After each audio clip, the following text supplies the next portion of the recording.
Thank you very much for all of you. On behalf of MSH, Annie Pétavin speaking, Medical Director of MSH. I would like to thank all of you to participate to our webinar organized with our partner Teleadoc and the two doctors, Dr. Juan Sebastián Suarez Valencia and Dr. Timothy Fogin, and also Federico Madrid, organizer from Teleadoc. So I would like to thank and good participation to our clients directly from MSH or through Association of Preventaire. So I let now the floor to Dr. Timothy Fogin to make the presentation. Thank you very much. Thank you very much, Dr. Pétavin. It's a pleasure working with you again, and welcome everybody. It's good to be together this afternoon. We were joking a minute ago, are we doing this in French, in Chinese, or in English? And so we remembered, okay, let's do this right. So welcome. We come from different parts of the globe.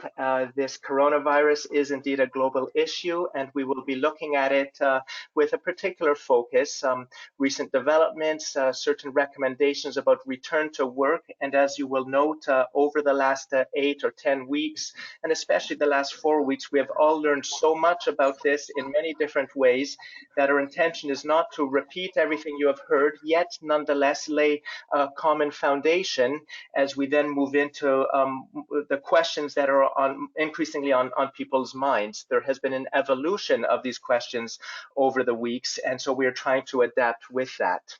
And there will be a period for Q&A at the end. We invite you, just on the right of your screen, you should see a question mark where you can enter your questions in written form, and we will then be going through these jointly for the second half of this presentation. Additionally, there will be a recording of this session, which will be made available to you at the end. So, in terms of latest developments, this is a brief recap we want to do moving into. Flu pandemic of 1918 may not feel like a latest development, yet there is through history obviously much to be learned. Many of us may have heard the word pandemic in the past. Now we know what it means, an epidemic that is in many places simultaneously. We thought in those working in the pandemic preparedness world that it would be a flu pandemic that would be a bigger one eventually. Well, we got a little bit surprised with the coronavirus pandemic. And so this is an issue that as we go in our common consciousness, if you will, particularly in Asia, where myself, Dr. Fogin, I was working in Shanghai in 2003 and had the terrifying and privileged experience of doing a fever clinic during SARS in 2003. And that did adjust a lot of social and public thinking surrounding various protective measures, including the most visible one being the use of the mask. Interestingly, it is not an Asian versus Western thing. During the flu pandemic 1918 in the West, everybody wore a mask. That was totally expected. These change in the last 20 years. Since SARS, we have had multiple epidemics, never clear if one or another might emerge as a more significant one in terms of transmissibility and infectiveness and so forth. We did have a pandemic with H1N1, that was a flu in 2009, but it did not last particularly or create a particularly large amount of chaos, if you will, as definitely not to the degree of what we are feeling nowadays. Ebola, Zika, these are others that were not pandemics, but that were public health emergencies of international concern. This coronavirus, as we come now into 2020 or the last days of 2019, is a virus that has gone through various names, and the disease various names, from a Wuhan pneumonia to novel coronavirus, NCOV 2019, to now the disease being COVID-19 by name, coronavirus disease from 2019, caused by the SARS-CoV-2. So this is the second SARS, if you will. CoV for coronavirus. Of course, we still have the common coronaviruses causing the common cold. We still have other viruses making the flu, but this one here, it's been a real-time learning for all of us. You see the early dates in December, January 1st. By January 9th, I believe, or January 10th, we had the genome. And there in those days, we were looking at 27, 44 cases. By January 20th, to around 300 cases. A week later, 3,000 cases. 10 days later, 30,000 cases. Rapid real-time evolution. In that evolution of our understanding of it has involved our understanding of the symptoms that are involved. First by a study published in the New England Journal of Medicine with 99 patients, and then 138, and then 1,000. This one here, I believe, was around 1,000 patients, and getting a sense of fever and fatigue and dry cough and lack of appetite and so forth. Also seeking an understanding of who is at risk of more severe disease. And then that evolution, as we move on, here we go, is the symptoms, we should categorize them in a sense in our mind. What are the more common symptoms, though not universal, and these would be fever and cough, and these are in the vast majority of patients, but not always, as we are learning. A second set of symptoms will be less common, but potentially suggesting more severe disease, such as shortness of breath, very important to monitor. Then there are symptoms that can be linked to COVID-19, yet do not mean necessarily on their own that you have COVID-19. Nasal congestion, diarrhea does not mean that you have it, but they can be related to it. Of course, in here, new symptoms are emerging. This study here was from around 50,000 patients in the end of February from China. Now, obviously, we have many more to look at. Loss of smell, loss of taste, something about COVID toes you might have seen. So a variety of symptoms emerging. Moving on, I went 2 slides, sorry, here we go. For severity, very important. So at first we wanted to know what are the symptoms of this. Then we wanted to know what are the symptoms or the clues or the risk factors for somebody to get a more severe disease, because we quickly learned that most people have a mild version. Now, many who have a mild version say, well, if this is mild, I don't like it. So it is not the time for people to say, well, let's get it and let's get it over with. Try and put it off as long as possible. And there are various reasons. Better understanding of treatment and flattening the curve. We will talk about those. But for severity, and those who need ICU or intubation, and of course, trying to avoid the mortality, and that's an evolving understanding. Age is a factor, clearly. Older people are at higher risk of more severe disease. And then pre-existing medical conditions, cardiovascular, diabetes, and so forth, do predispose, or shall we say, more of those with severe disease will have had underlying conditions than those with mild disease. This is the relative risk, the odds ratio, and different statistical ways of looking at it. But vaping and smoking are significant also. Here, a brief switch. Resilience and how as society we can adapt. This is tragic for individuals and for families. It is extremely stressful on everyone, but there are quick adaptations. On the left, from first days in Shanghai in February, manual temperature taking before things were closed, and then moving to airport style temperature. Temperatures in every time you go for groceries, need to wear masks. Delivery of food at the bottom right quickly gets organized. Or we have also the streets. Shanghai, big city, should have a lot of cars. It was empty, so was the subway. But we managed to get organized, and I know each of our countries, we are adapting quickly. So a little bit of numbers, or shall we say curves or modeling, and this is just, again, relatively small number of cases retrospectively, though it felt massive at the time. These are the China cases on a day-by-day basis. This is the epidemiological curve. And we see with this many interventions that were taken, including lockdowns, including or early on notifications, and then later on building capacity and so forth. this curve I presented solely to illustrate, this is when we talk about flattening the curve, it is flattening epidemiological curves.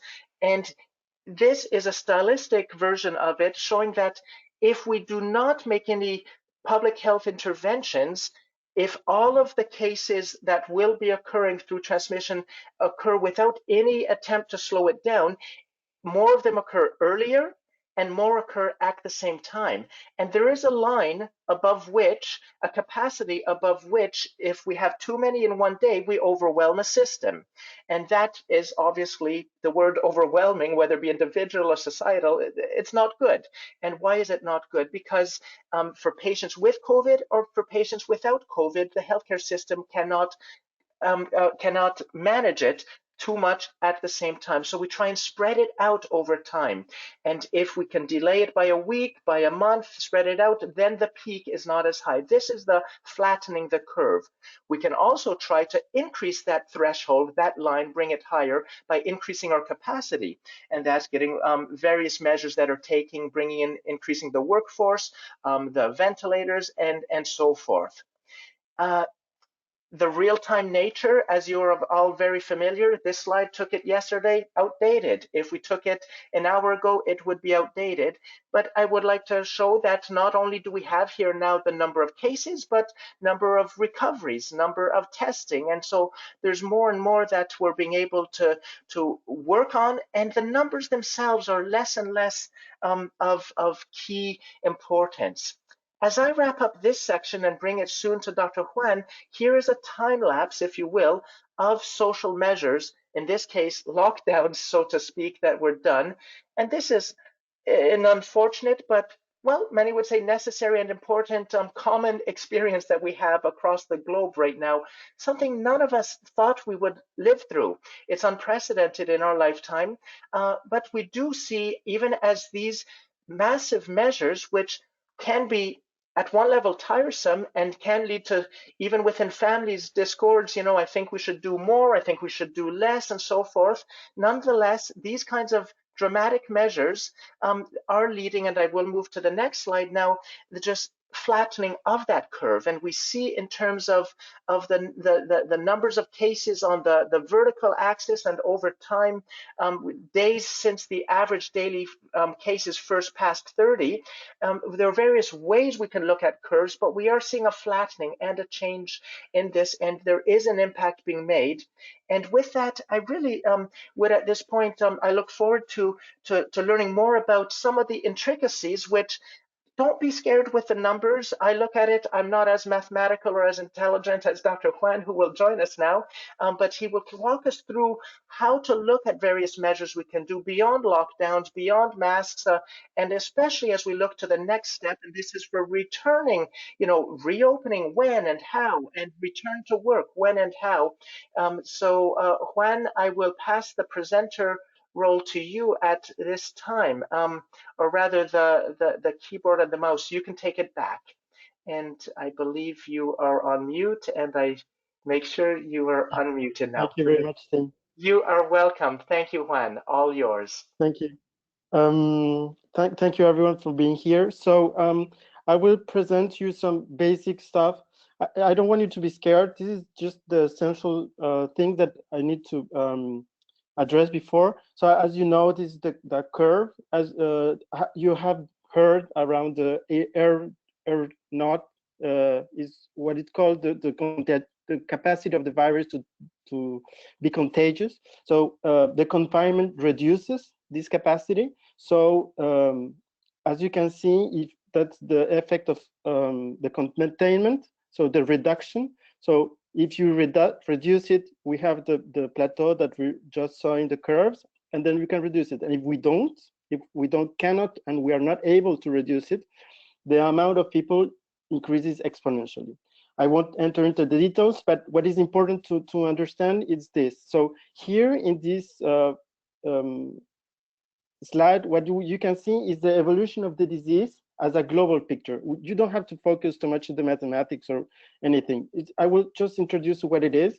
Here is the people that it's the S is the susceptibles. How many people is susceptible? So it's in a population is everyone. Every person in the country is susceptible to cut the disease. E, in this case, is the people that has been exposed. So the person that who was near someone who was sick.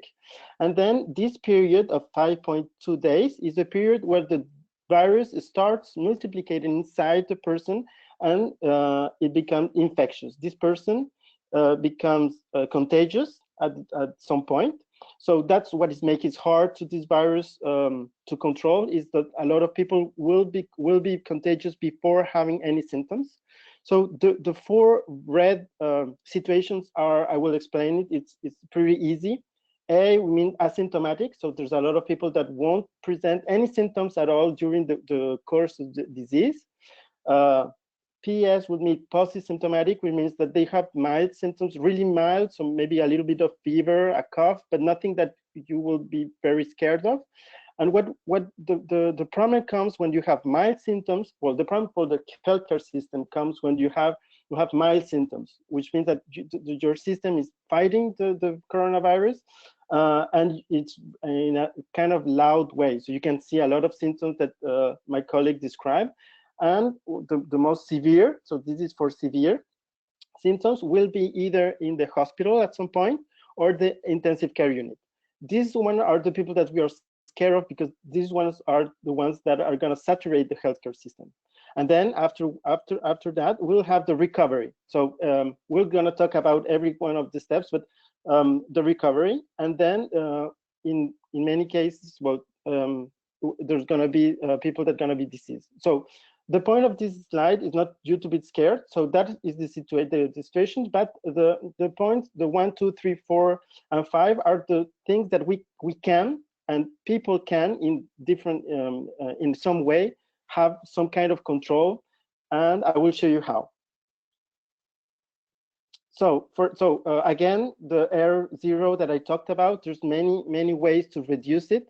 When you see, for example, closing bar, restaurants, when you say contact tracing, aggressive testing, everything, every action that we have reduces the R0. What it means, this line means that when you go above 1, it means that the virus is spreading, and below 1 means that the virus stops spreading, and then we will go to recovery. So the main goal, if we have one objective with everything that we do, is reduce the R0. All right. So how can we do that more practically? So I come to the first part. So as you can see, how can decrease the number of people that it's susceptible? How can we decrease the people that will be exposed to the virus? So as we are all aware, is remote work. So this is what you already know from what happened. So the situation in many countries right now, but it's how we can see, how can we look forward? What is the future around treating or trying to manage this disease? Or not to get it anyway. So the remote work, as you all know, the remote work has been something that a lot of industries have put into place. It's hard. There's a lot of situations around it.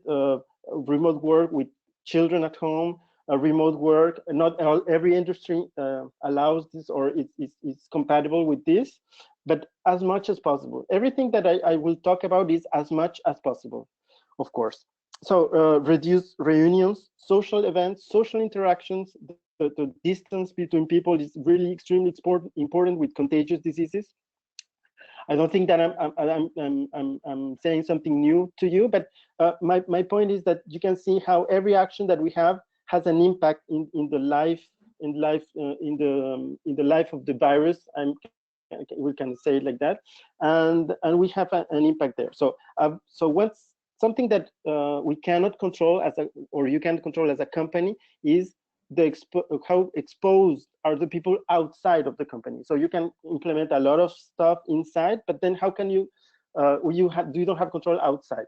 So of course, something that you have to be careful is the cities or the places where you cannot avoid public transportation, or you have no control around it. So and then again, when I mean with transportation is also travels, go abroad. There's a lot of companies that depend of people going abroad for meetings, for reunions, for conferences. So everything that I just talked about must be reduced for the minimum amount that is compatible with any one of your businesses. One idea around, for example, public transportation is to analyze how people go to work in any one of your companies that you work on.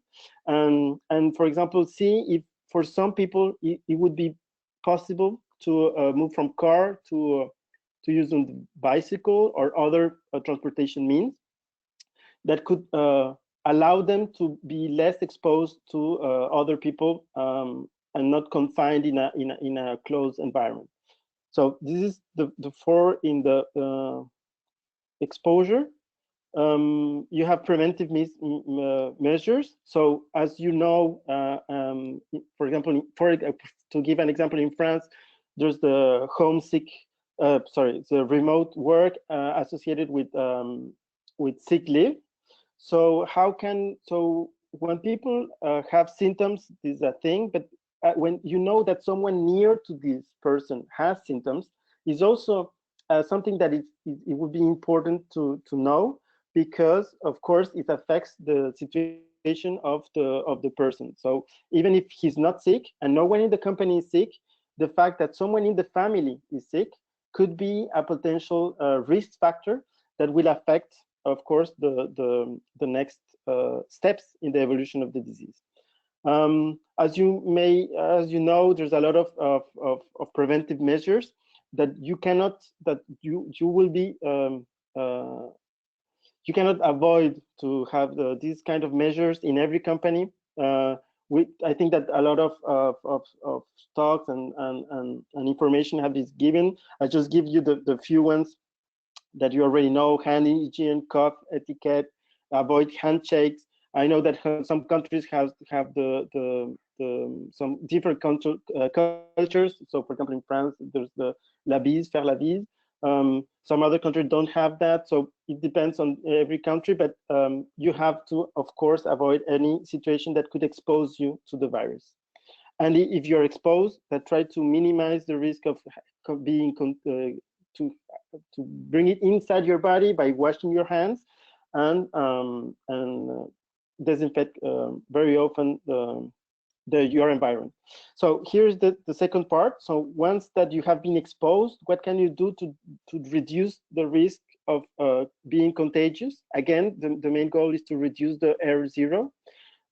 If as soon as you have symptoms, you should not you should use the teleconsultation as much as possible. Why? Because two things. First, because more convenient, but second is, of course, because the healthcare professional will be exposed, which at that moment the healthcare professional can, of course, be contagious again to other people. So the best solution for that is the teleconsultation. Of course, not everything can be done in teleconsultation. You have to see the doctor, and you have to look for from healthcare facilities that are compatible with potentially COVID plus COVID positive person. The use of the mask. I think that I will talk about it a little bit later to be a bit more precise about the mask use, because I know that there's some debate around it. Temperature measurements. So that would be the ideal situation. I know that for any company and regulation it will be tricky, but the ideal situation would be that everyone you take the temperature of everyone that goes to work, ideally every day. There's no easy way to do it. There's no it's going to be complicated. We're aware of that, but that would be the best course of action would be to take the temperature every day. And to be, so for the people in the fourth point is about the people that gonna present the severe form of the disease. We now, so at the beginning of the pandemic, we won't have so much information. Now we're learning about the virus and learning what makes people sicker, and inside these people, which one are going to be most severe. We talked about the age. Dr. Fojan talked about age, but there's a lot of risk factors. It is important that you're aware of the risk factors, and of course, the scientific publications around it are very important because they're quickly changing. Last week, we thought that only people with morbid obesity could have the severe symptoms. Now we talked about people that are above an amount of body mass index that is not so high. So that's important that you are surrounded by people that know these and you have to avoid that the people who are more susceptible to the more severe forms of the disease would be extra careful. With everything that I just talked, for this person, you should be extra careful. Then, so around the mask, so the World Health Organization said that they don't recommend it. We in Teleadoc we recommend it a lot. We think that we have real world examples. I give the example of Austria and Czechia. The line shows when the confinement started. Both countries started the confinement at the same time, but Austria kept increasing the amount of people who got sick, although Czechia had it like in a very controlled way. And the only difference that we saw, the testing was the same. The healthcare system is quite kind of similar, but the only difference between the two countries was the use of mask. In Czechia, it was mandatory to use a mask when you go outside. In Austria, no. And as soon as they did it, they required people to use masks. The number of people being contaminated decreases. So we are very keen to advise to the use of the mask for everyone. It's not only sick people, but people who are not sick should also use masks. Again, so one thing that is being is in an ongoing research, there's a lot of articles around it, but the situation right now, in this moment today, is that the testing has some limitations.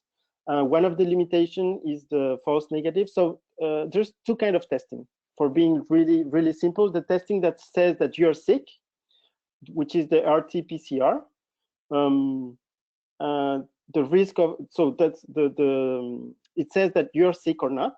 But inside this testing, there's false positives. So false positives and a lot of false negatives. So there's a lot of people that is sick and the test is negative. So that's something that is kind of concerning. But I think that we're going to improve this test. But nowadays it's kind of concerning because these people will going to test negative and then we'll have the inclination to reduce the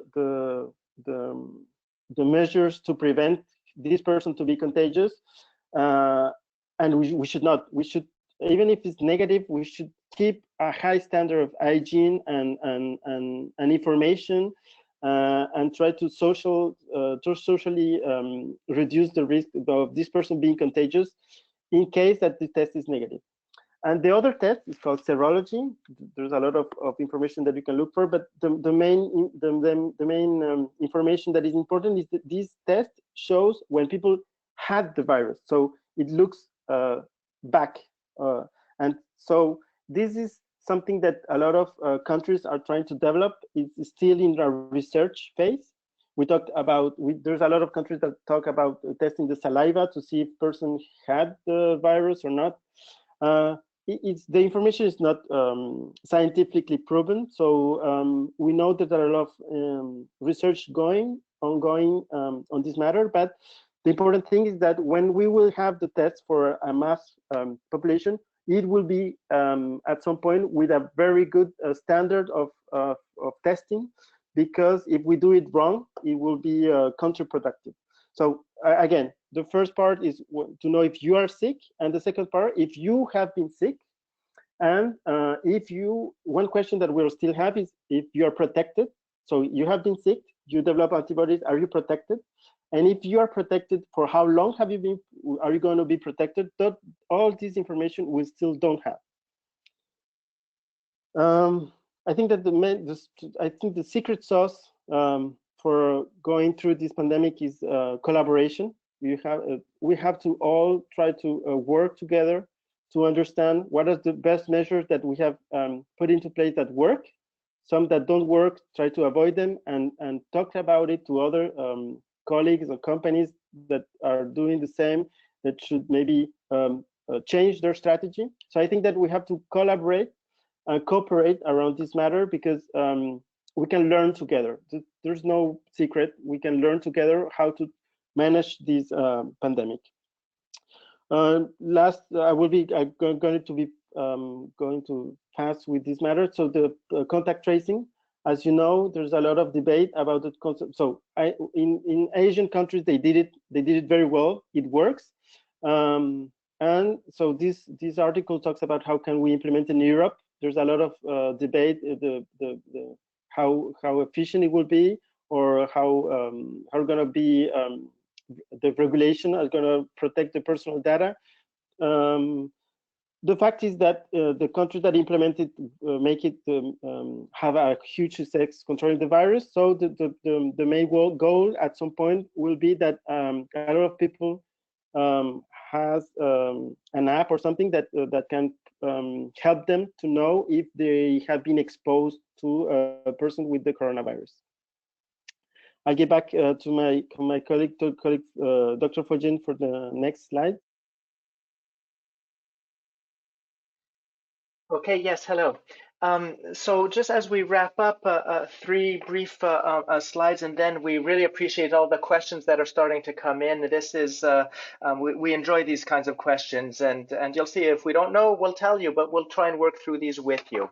But as we wrap up this component, this section here, sorry, Juan, can you just move to the next slide for me?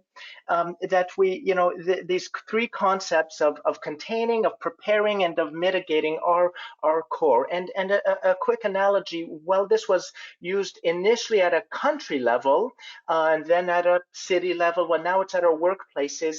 It is equally applicable. How do we catch something, find out about something early on, even when it's small? That's the containing. And as soon as, if you have, whether it be a factory, whether it be a call center, if there is somebody who is ill, and find out quick, and find out who they've been in touch with. This is usually the work of public health at a broader level, but the concept is applicable. How do we contain and keep something small? Now, how do we also prepare for when something is getting larger? Now, instead of just stopping the sparks coming in, and that could be measures, if somebody's unwell, they don't come to work, that's the containing. The preparing is if you find somebody is unwell at work, as a simple measure, well, do you have potentially an isolation room where as soon as somebody finds out, hey, I was well this morning, I'm not feeling well, could this be, the question is asked, could this be COVID?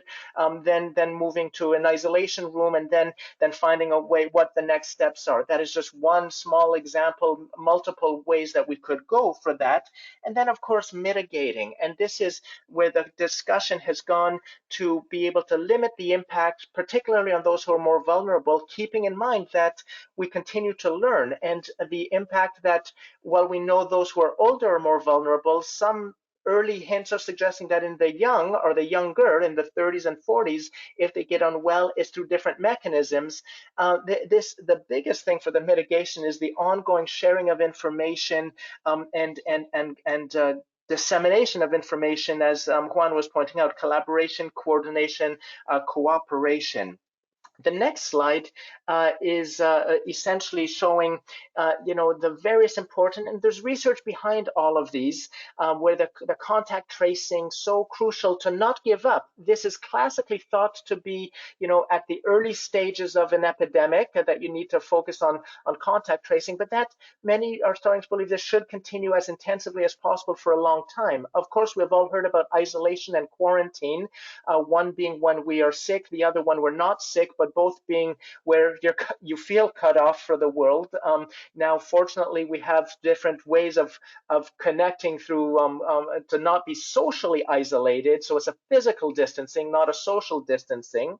The testing that Juan suggested and mentioned is really what we are going to need more and more to be able to know what is actually happening and understand at greater depths and any pockets and areas where there's more illness. Singapore had a scenario where they seemed to be doing well, and then suddenly it grew after weeks of being contained and finding out the testing hadn't been done completely at the right place. Now it's getting back under control. Big data and information. Ways of analyzing that we could not in the classic traditional paradigm of public health, and using these new tools are crucial. Finally, just as a closing slide is on the next one, just again a few pictures from China, and pictures, most of them that I took myself in Shanghai in February, where whether it be the temperature screenings, my thermal selfie at the bottom left, if you will, to having temperature checks as people come in, and actually just identifying who has been in the building. It's as much a registration as anything. Or at the bottom right, these apps. Many people are talking about apps, issues of privacy, most certainly, but different forms of opt-in, opt-out, ways of self-monitoring, but also to know if you've been close to somebody else. We're facing questions not just about biology and epidemiology, but about social contract and what is acceptable and what is not in different circumstances among ourselves. Of course, the drones, those pictures, drones used in all sorts of new ways. In the media this week, again, we're hearing about medication delivery. Here it was drone yelling at people, you know, go back home if you don't have a mask, and so forth. So a lot of new tools available to us. We are, though, feeling under stress in some ways. We have new tools available to us, and new options and abilities to overcome this, and to create this new normal and to get beyond this.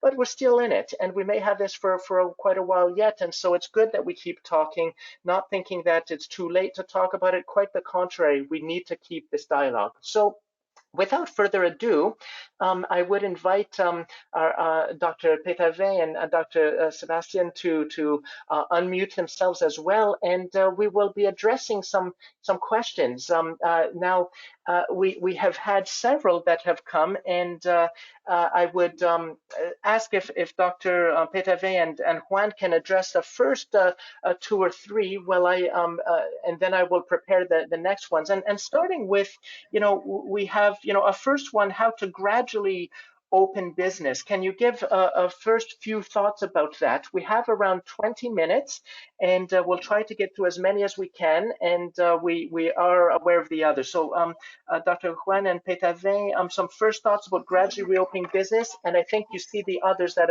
I have brought over to your attention typed, and I will be back with you in 2 minutes as I get the other questions.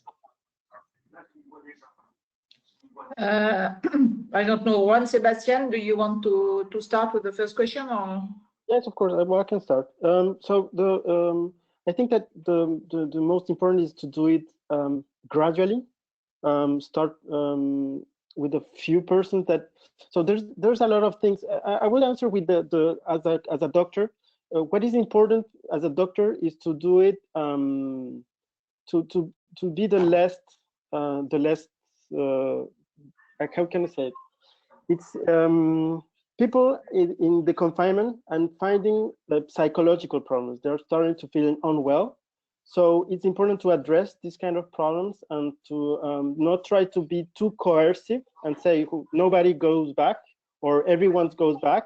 You have to be smart. It's going to be individual. There's a lot of individuality that you have to take into place and say, so some people should go back to work because otherwise their productivity will decrease, or their psychological well-being will be compromised.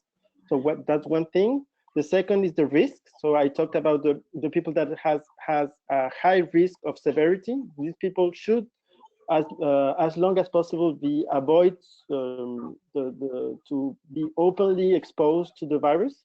But again, I think that you have to have policies that try to address those problems, but doing in a progressive way. I don't know if you want to add something, Dr. Pétavin. Yeah, because the how to go back to work, it could be very different depending the type of work, of job. For sure, it will be different when it's a manufacturer where you have people on the strain of production, or if you have high-level management in individual room.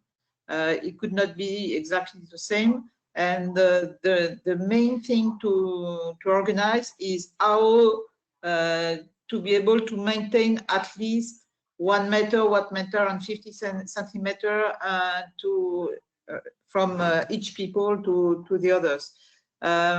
So that means, for example, when you have people working in an open space with a bay with a 4 or 6 person, for example, if you have 4 person on a bay, you can put one in diagonal, not face to face and not on the same side. Or if you have a bay of 6, you can have 3, 2 in one on one side with 3 seats between those and 1 in front.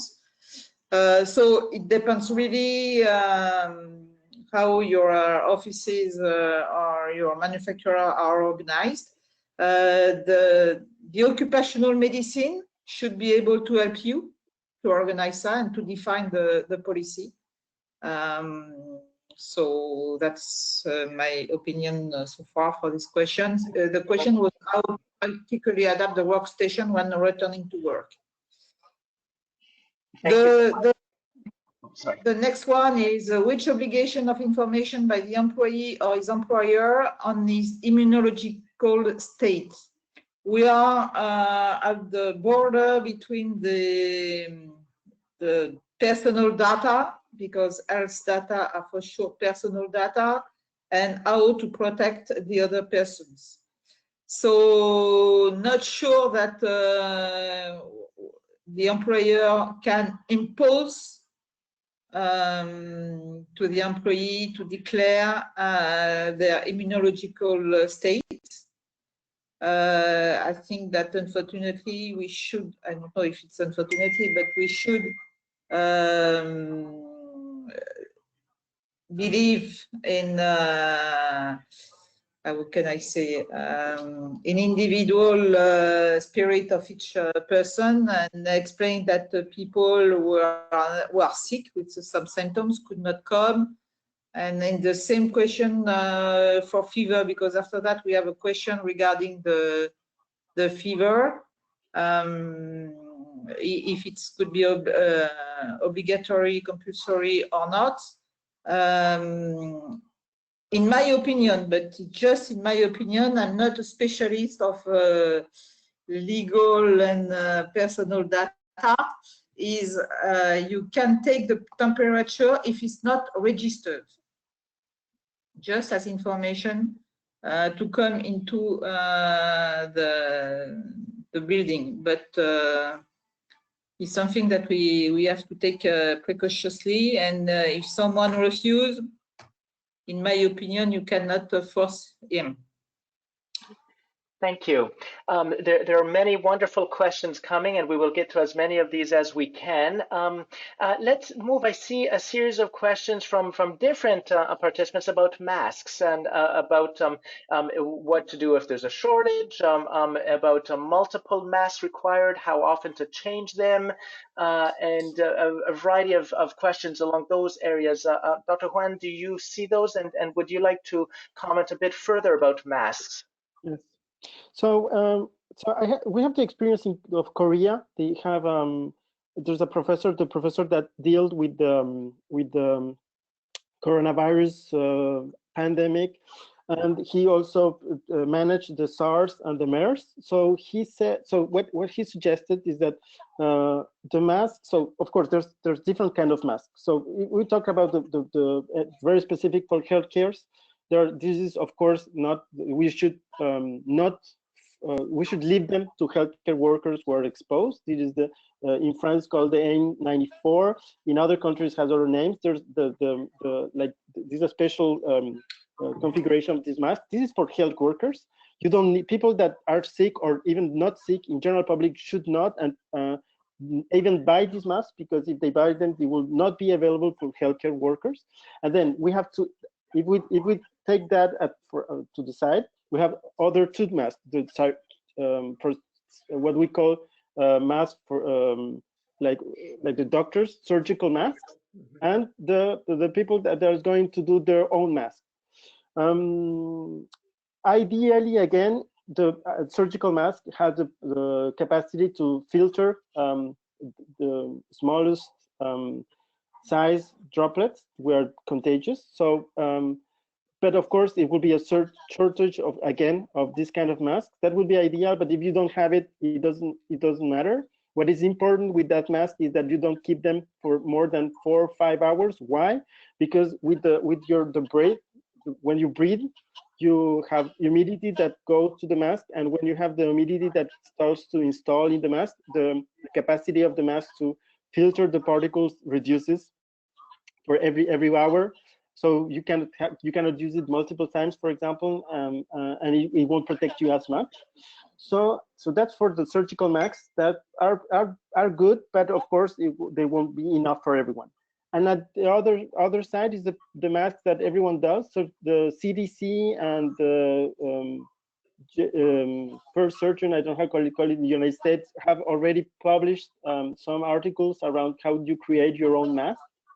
I'm not against the fact that the people can create their mask. They should have the right information. Try to not to create something from a random website, but try to go to the CDC of their country, the Central Control Disease of the United States, or some other country where they live in. If they suggest this kind of mask, how to create it, and then be aware that is not, of course, it's not as good as the best mask in the market, but it's what the infectiologist said, that is better than a mask than nothing. But what is important also is not to forget that the mask only won't protect you. So you have to, in every case, whichever mask you use, you should keep washing your hands, social distanciation, and wash and everything that I talked about is not eliminated by the fact that you use masks. You can use masks, have the right information about the mask, and at the same time doing the rest of the things. That's my advice with the mask. Very good, thank you. And that addresses a question. One person was rightly asking us, what about countries where everyone seems to be wearing it? Why do they still have cases? And so masks, like others, none are complete protection, but additively putting them together, each measure, each one brings us closer to that place where the R0, the R0 at the social level gets below 1, and where this epidemic can turn down. That's at the social level, but also for me and for you as individuals, we have more protection in that way. There is a question about does the employer have an obligation to provide masks? That can be a tricky one, and that really is going to be based on the legislation. Some countries say that you need to, and others don't make any comment. And so this here, we're talking with what we know of what the evidence and the science and the research is showing. There's always that regulatory component that has to be kept in mind, and that goes to the point of another question, a very good, and also in the case of this pandemic, is the CEO liability for safety? You know, is who is liable? These are hard ones. Again, it's each legal system is different, and it's not a single answer. But really, right now, we're looking what are the measures we can take, both for the individuals in our care and for the business continuity, the continuity of our business. We have dual responsibilities to the people and to the business. And so with that, let's shift for the next few minutes to temperatures and then to tests. Some temperatures first, please. I see several questions coming about that. You know, is it important to do twice a day, or why does temperature, how does that help? Because we know that temperature is variable, and it might not show any problem. Can you dig a little further for maybe 2 minutes in that, Dr. Juan? So for the temperature, of course, there is like tests. I guess that I have another question with testing. It's the same philosophy, which means that what do we do with something that is not every time the same? What would do with the false positive of the false or the false negative? It's the same. Every test that we do, clinical, in this case temperature, or biological, the testing has the same reasoning behind it. The temperature might not be, and if you test someone, so you take the temperature maybe negative and still have the coronavirus, but at the same time, this person should use a mask, as I said, and should have social distancing, so it reduces the risk. But at the same point, when people have fever or symptoms in general, not only fever, of course we have fever because we can measure it, but it can be cough and other symptoms. They should avoid also to expose as much as possible other people. So again, I think that the temperature is a measure, I think that is not perfect, because what I said, the false positive, but it's better than people with fever and without any other symptom to come to expose other people to some virus that he may be carrying. So I think that the final answer is temperature is not perfect, but it's better than nothing. Thank you, and that is indeed the case. In early days in Europe and in the US particularly, the temperature checks at airports were the key measure. This is when we were thinking of it being coming from elsewhere. But we realized in the first, was it 100 cases, that only 50 of roughly half of the first cases were found at airports with temperature checks. So right, it's not a perfect one, but it is one additional measure. Other testing is more classic testing for the disease, not for a symptom. And so we have had for a number of weeks, going months now, PCR testing, looking for evidence of the genetic material of the virus itself. Now we have forms of serology coming, and there is a shift with the serology looking for the body's response to the virus as compared to looking for the virus itself. And that the hope is that we can know about immunity, that when we look at antibodies, it is about immunity. The question is, what we still do not know, even if there are antibodies, how many do you need to be immune? When do you stop being infectious? How long are you immune for? Would Dr. Pétavin or Dr. Juan, would you like to comment a little bit more on the value of testing, particularly with the view of return to work and reopening and these questions? So I'm seeing several about this. Maybe you can comment for 3 or 4 minutes there. Dr. Pétavin, if you want. So regarding tests, for sure, people should be tested as soon as they have a symptom, just to be sure that it's positive to COVID or not, even if we have some false negative. Usually, it's the figures we find is between 70% or 80% of real results. That means we have a false negative around 20%. Because it depends on the technique. It's not so easy to do. So it should be by people who know exactly how to do. I would say the diagnostic test by PCR, not serologic test. Serologic test is just by a drop of blood, so it's not so difficult. It's not necessary for me to test people without symptoms, because in that case, about diagnostic, it say okay, but in the day after, maybe they have been contaminated and they will be positive. So it's test all people at one moment. You will discover some positive, but if it's not because people are not negative that they are safe for the other days. That's my opinion. And you, Dr. Juan Sebastián? I think that you have to do. I think that we now we have one test that works. Is the RT-PCR, so people is sick or not. I think that people don't be confused. Again, it's the same as the temperature. It's not because you test negative and you have a cough that you should go around and have a drink with everyone. It's the same. So even if you're negative, you should still be careful as if you were positive. But if you're positive, so when you're positive, you should stay at home. That would be my philosophy. So test everyone that has some mild symptoms or anything. So a real mild symptoms. Test everyone. If you're positive, stay at home and have sick leave and try to avoid being contagious. And you're negative, you should do the same thing and not think that you are and that you are free of the virus and that you can do whatever you want. Because there's a possibility that you still have the virus. Which brings to another question that I saw about the use of gloves. It's the same idea as the mask. So if you think that by using gloves, you're going to be protected, it's not true, because you can touch a surface and then touch your face and it's the same thing as you don't use gloves. So again, I think that there's a lot of measures that you can take, but it's cumulative. It's not one or the other. If you want to use gloves, okay, but use gloves and wash your hands as much as possible, and try not to touch everything with your gloves and your face. But if you cannot, if you touch with your gloves and if you have to be careful with the gloves and your face, and you're still wash your hands, don't use gloves at all, because it's the same.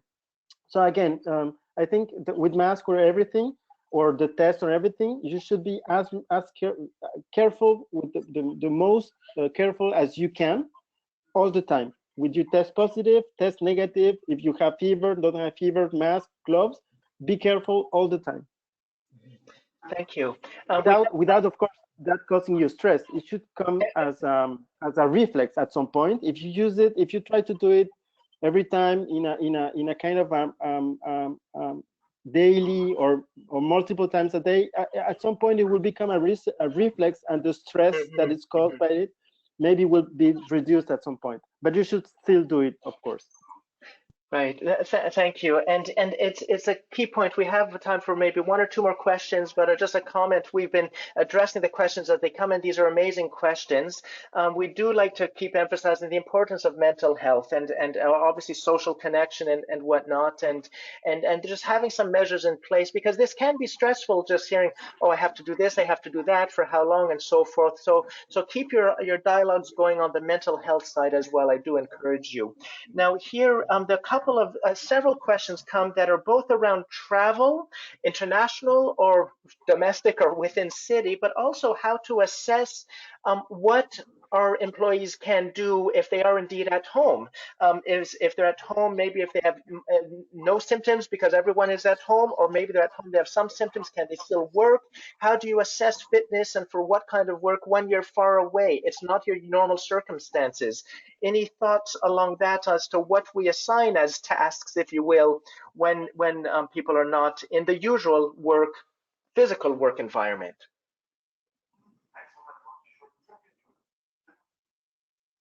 It's a tricky one. It's more a philosophical one, isn't it? Dr. Pétavin? I think that it's more related to the fact that we are not used to remote working, as the companies in general are not used to. So, for example, startups. I have some experience with startups. I know that they have a lot of techniques. Not techniques, but it's not called techniques. It's like procedures, or they're used to the remote working, and they have a lot of stuff going, like to measure the productivity, I guess, of the people. So I think that to address that problem, we should start talking about how can we learn to remote work. And I think that is something that we cannot invent, and we have to try to learn how to help people to do remote working. And at some point, there's a lot of information that will be available to how can you measure productivity, how can you maintain motivation in remote work. I think that there's a lot of companies. I can give a few names. There's Buffer, the Zapier. There's two startups that have guides that are publicly online about how to organize remote work. And of this question of motivation, how can measure productivity, they're addressed in some guidebooks and stuff online. So this is great. Thank you so much. Dr. Pétavin, do you have some last words? We're at the top, or do we say the bottom of the hour now, rather? Any final comments? And then we will be circulating this recording, and the questions that we have not been able to address are noted, and we look forward to continuing. But Dr. Pétavin, for closing. Thank you very much. So I want just to thank all of you and congratulate Dr. Tim and Dr. Juan Sebastian for their participation. I hope that this webinar was useful for you. That's right, that we have some questions we did not address, so we will send you a written answer to all participants. Thank you. Very good. Thank you all. I hope you have a good afternoon. Thank you. Bye.